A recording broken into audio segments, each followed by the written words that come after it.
Hello, I'm Amara Jones, and today is Thursday, May 7th. This is Caffeine TV, your daily news brief, here to take you through 3 headline numbers in just 3 minutes, giving you a different take on everything from housing policy to the Real Housewives. The first number of today is 139, as in 139 pages. That's the length of a report into an NFL investigation into DeflateGate, the charge that the New England Patriots used deflated balls in their AFC Championship game against the Indiana Colts in violation of NFL rules, giving them an edge in the game. Now, the report found that neither the team's coach, Bill Belichick, nor the team's owner, Robert Kraft, knew anything about DeflateGate, but that Tom Brady, the team's quarterback, who came out to deny the charges right before the Super Bowl, looking like Jay-Z coming out of the elevator with Solange, he couldn't tell you anything because he didn't know anything, was instead at the heart of a year-long conspiracy with 2 equipment subordinates to keep the balls below NFL regulations for the entire season. Now, quite clearly, the NFL Commissioner, Roger Goodell, will have to institute some fines and penalties for all of this, given the stakes. But there's an open question here as to whether or not the structure of the game itself may be at fault. With so much money being dependent on so few people, the incentive to cheat might be systemic. The next number up today is $5.5 million. That's the size of a fund created yesterday by the Chicago City Council in order to compensate the families of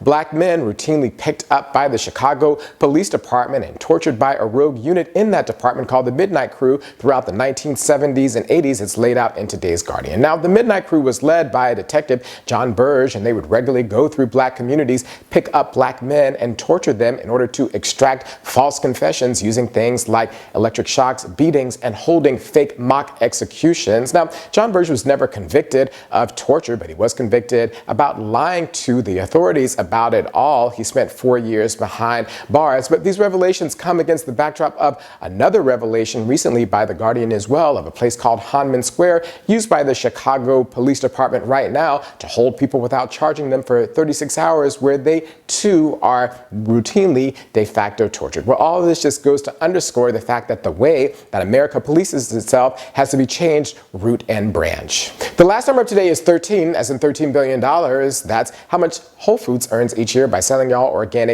kale and chicken. And with revenues like that, it's no surprise that the company is often called by its customers whole paycheck. Well, yesterday Whole Foods seemed to respond to that criticism by saying that they will open a string of smaller stores with lower prices in order to increase their market share. The problem is that millennials basically aren't shopping at Whole Foods. That group of 100 million Americans grew up during a time of economic crisis and are increasingly finding it difficult to get and hold on to jobs due to the lingering effects of the economy. And so Whole Foods said that it will open these new stores in order to attract them. Well, I guess all this means that in a couple of years, instead of being whole paycheck, Whole Foods will be known as half a paycheck.